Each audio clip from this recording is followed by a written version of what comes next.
A police officer with a gun he'd smuggled into a cell is facing a life term tonight after a jury found him guilty of murder.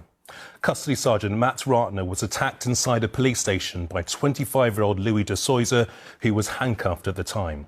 The court heard de Zoysa may have hidden the gun in his armpit as he was arrested in South London.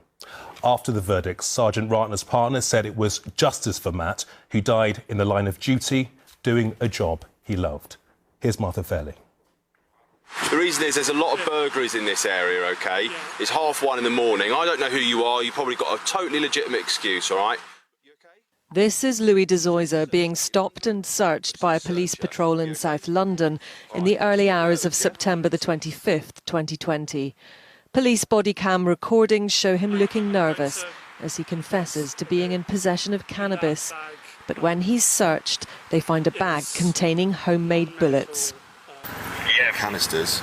Oh. Right, at the moment, I'm Right. placing you under arrest for possession of what I believe to be bullets. Metropolitan Police Sergeant Matt Ratner was the officer in charge of the custody suite in Croydon that evening. He was just months from retirement after 30 years of service in the job he loved. I'm Matt Ratner, head coach. The 54-year-old was also a dedicated rugby coach, spending his spare time bringing on players at East Grinstead. My name's Matt, I'm the custody officer, I'm in charge. But in the holding cell that night, as de Zoysa, still handcuffed, was being searched again, he somehow managed to pull out an antique revolver he'd concealed, firing it 4 times.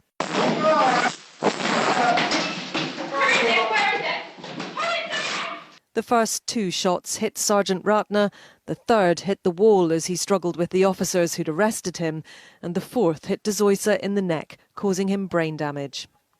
I think the bravery of those 2 officers at that point in time is something that none of us can ever quite put ourselves in that position. I know, having spoken to them, the thoughts about the consequences of they not having found the firearm on the street itself, but going back to search de Zoysa again at the police station is something which I'm sure will never leave them. The jury at Northampton Crown Court unanimously found de Zoysa guilty of the murder of Sergeant Ratner, dismissing the defence's claim that the 25-year-old had suffered an autistic meltdown. Outside the court, Matt's partner Sue called this a day of justice. Whilst the court case has concluded, the constant feeling of grief and loss continues. My love for Matt, my gentle giant, will never end. He will never be forgotten. And she said his murder was a cruel end to a lifetime of service and dedication protecting others.